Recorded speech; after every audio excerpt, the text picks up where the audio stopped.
let's go back to our lesson.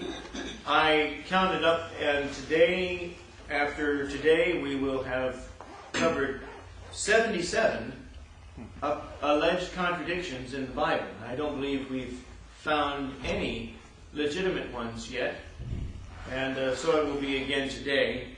I want to call your attention to 3 more examples this afternoon. And I need you to, there's really no other way to do this except to have you turn to several texts in order to see the supposed problem clearly.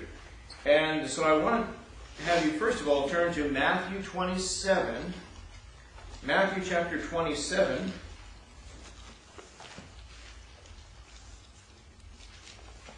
Matthew chapter 27, and then secondly, turn to the book of Luke, chapter 23. Matthew 27, Luke 23.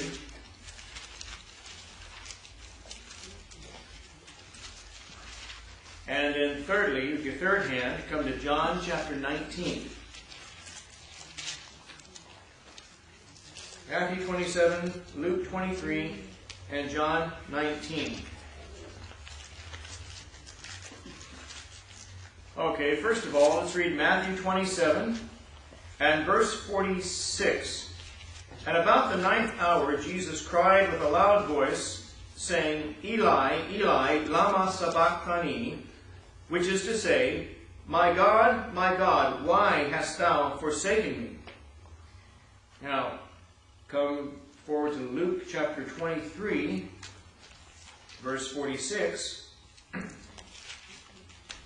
Luke 23, verse 46.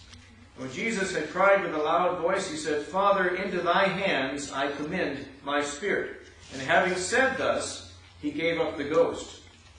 And lastly, John chapter 19, verse 30. When Jesus therefore had received the vinegar, he said, It is finished. And he bowed his head and gave up the ghost.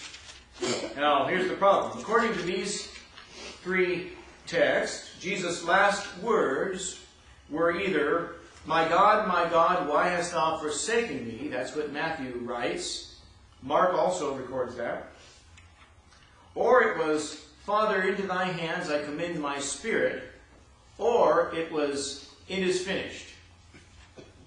So the question is, what exactly were the last words of Jesus before he died? And the answer is this way. He said all of those things. All of those things are accurate accounts of his agony on the cross of Calvary.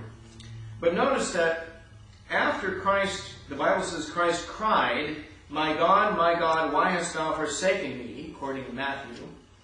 It also says later in Matthew 27, verse 50, he also cried again with a loud voice. So there's at least a second cry before he died, before yielding up the ghost.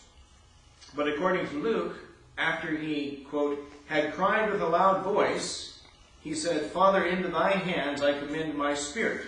And having said thus, he gave up the ghost. So, the sequence of these events go as follows. First of all, according to Matthew and Mark, Jesus first said, my God, why hast thou forsaken me? That was the first time he cried out with a loud voice. But then, secondly, he cried a victorious cry, according to John, it is finished. And then after that, he said, Father, into thy hands I commend my spirit, according to Luke. And then he died. The only problem with these, and you have to compare all the Gospels with each other, the only problem really is in placing these phrases in the proper sequence of events. There's no contradiction. All of these things were said by Christ. The only problem is placing these statements in their correct sequence, which we just did. All right? The second problem I want you to look at is in Matthew 28 and in Luke 24. We might even be in those 2 sections still, if you have your fingers in there. Matthew 28, and the first two verses. First of all, in the end of the Sabbath, as it began to dawn toward the first day of the week, came Mary Magdalene and the other Mary to see the sepulchre. And behold, there was a great earthquake, for the angel of the Lord descended from heaven, and came and rolled back the stone from the door, and sat upon it.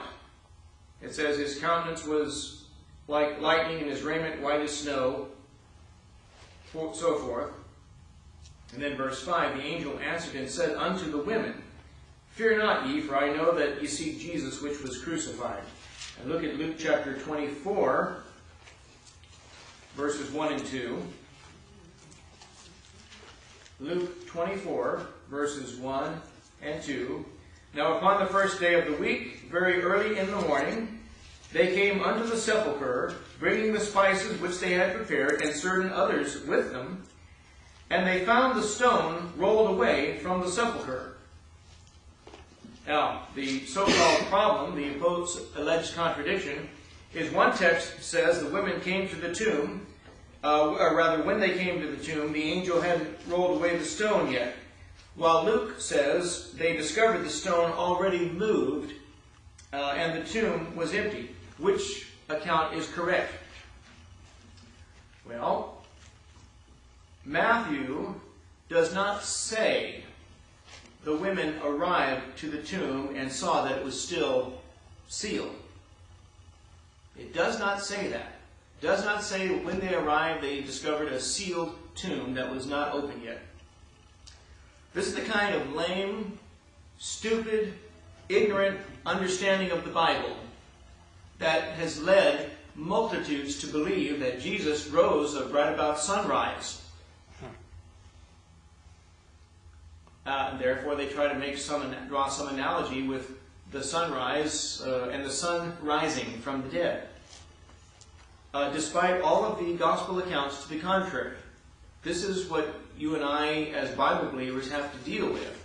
The monumental ignorance of other professing believers, and I believe that those are saved, but they've never learned how to read. They've never learned how to read a book or read the Bible. Pay attention to what they're seeing on the page.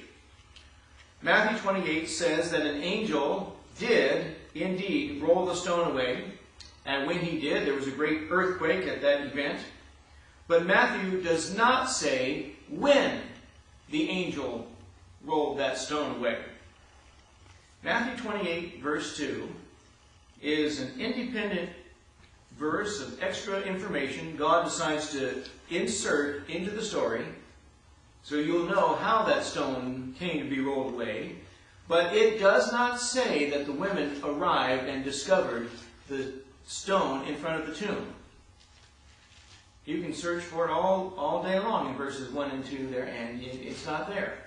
But that's how it's been interpreted over the centuries in order for people to justify their Easter sunrise festivities. John chapter 20, verse 1 is a very clear verse. It says, early on the first day of the week, while it was yet dark, they came to the tomb and discovered that it was already empty. So, we don't know at what time during the night or early hours before daylight there was an earthquake and the angel rolled that stone away. But none of the gospel accounts say that the women came and saw the stone still over the entrance to the tomb. All right. The third example, this is the last one for today, requires you to turn to 4 places in these 4 Gospels. First of all, Matthew chapter 28, Mark 16. I'll let you find them, and then it'll be easier for us to compare them at the same time. Matthew 28, Mark 16, Luke 24, you might still have a thumb there, and John chapter 20. How many don't have enough fingers on your hand to do this? Okay. I'll wait for you to grow some more fingers. Luke 24 and John chapter 20. Okay. Let's begin at Matthew 28, verse 2.